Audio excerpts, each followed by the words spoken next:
بسم اللہ الرحمن الرحیم۔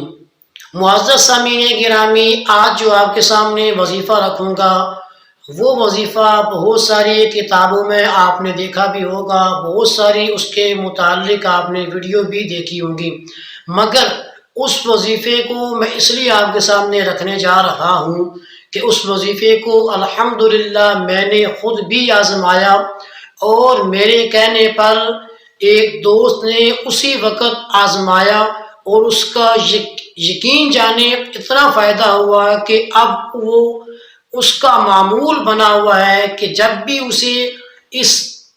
پریشانی کا سامنا ہوتا ہے تو یہی عمل کرتا ہے، اور اس کے دل دماغ میں چیز بسی ہوئی ہے کہ واقعتاً یہ وظیفہ بہت ہی زبردست ہے۔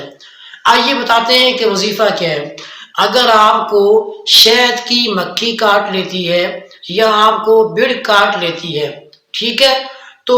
اس صورت میں ظاہر سی بات ہے گرمی میں بڑ بہت زیادہ ہوتی ہیں، اور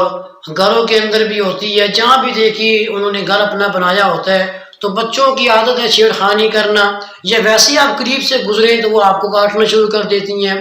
یا شہد لگا ہوا ہے۔ تو اگر ایسی صورت کا سامنا ہو جاتا ہے تو پھر آپ نے کیا کرنا ہے؟ اسی وقت آپ نے، اگر بڑ نے کاٹ لیا یا شہد کی مکھی آپ کو کاٹ جاتی ہے، تو آپ جس جگہ اس نے ڈنگ مارا ہے اس کے گولائی میں آپ نے اس آیت کو پڑھنا ہے، لیکن پڑھنا بھی کیسے ہے؟ یہ وظیفہ تمام مذاہب سے مختلف ہے۔ اس سے پہلے بھی ویڈیو میں ایک وظیفہ بتا چکا ہوں کہ جس کا فی الفور آپ کو فرق محسوس ہوگا۔ اس کا بھی طریقہ مختلف ہے۔ کیا طریقہ ہے کہ جس جگہ ڈنگ مارا ہے اس کی گولائی میں آپ نے دائیں ہاتھ کی شہادت کی انگلی، اس پر آپ نے تھوڑا سا تھوک لگانا ہے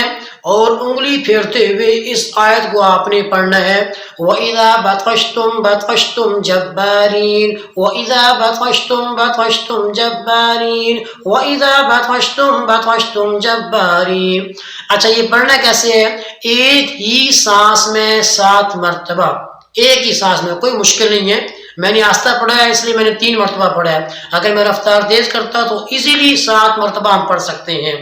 7 مرتبہ ایک ہی سانس میں آپ نے اس آیت کو پڑھ کر، وہ جو آپ نے تھوک پہلے سے لگا کر دائرہ 7 بنا رہے ہیں، 7 آپ پڑھ رہے ہیں، ادھر آپ نے دم کر دینا ہے، اور اسی انگلی کو آپ پھرتے پھرتے 7 کا عدد پورا کر کے پھونک مار کے انگلی ہٹا لیں گے۔ فائدہ یہ ہوگا، ایک تو اس درد کا جو ڈنگ لگا ہے، جو زہر گیا ہے، اس کا اثر ختم ہوگا۔ دوسرا یہ ہے کہ آپ کی وہ جگہ سوجے گی نہیں، اس میں سوجن پیدا نہیں ہوگی۔ یہ میرا بھی مجرب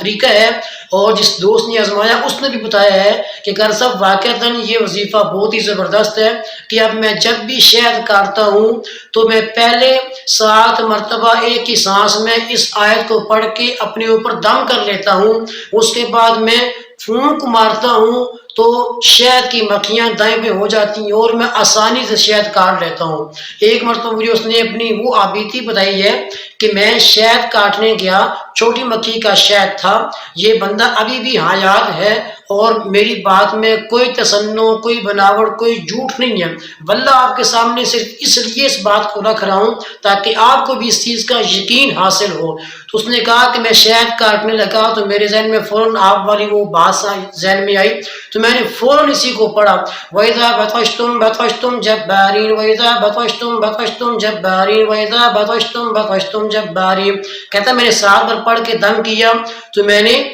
ایک ٹہنی لی اور اس سے شہد کی مکھیوں کو دائیں بائیں کیا، تو شہد کی مکھیاں اڑی، میرے سر پر بیٹھی، کچھ کندھوں پر، کچھ کپڑوں پر بیٹھی، کچھ ہاتھ پر بیٹھی، لیکن میں نے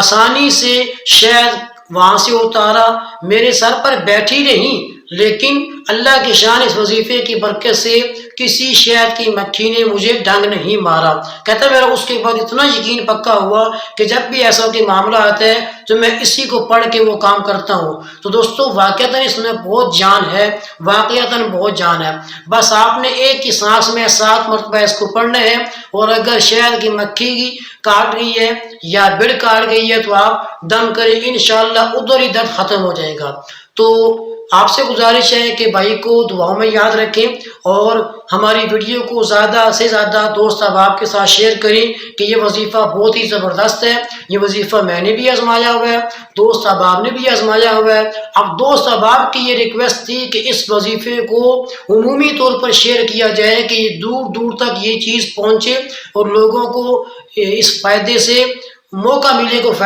لوگوں کو اس چیز سے فائدہ اٹھانے کا موقع ملے کہ وہ اس چیز سے فائدہ اٹھا سکیں۔ ہے بھی آسان عمل، تو امید کرتا ہوں کہ آپ اس وظیفے کو اپنے معمول میں لائیں گے۔ اچھا، یہ بات ذہن میں رکھ لیں کہ کسی دوست بھائی نے تلاش کرنی ہو کہ یہ آیت کہاں ہے، وَإِذَا بَطَشْتُمْ بَطَشْتُمْ جَبَّارِينَ والی آیت کہاں ہے، تو سورۃ الشعراء اس کی آیت نمبر 130 ہے۔ آپ بے شک بعد میں کاغذ پہ نوٹ کر لیں، انشاءاللہ کوشش کریں گے کہ سکرین پر بھی یہ آیات آپ کو دکھائی جائیں کہ وہیں سے آپ ان کو یاد بھی کر لیں۔ تو انشاءاللہ پھر کسی نئی ویڈیو کے ساتھ آپ کے سامنے آئیں گے، تب تک کے لیے مجھے اجازت دیجیے۔ اللہ حافظ، السلام علیکم ورحمۃ اللہ وبرکاتہ۔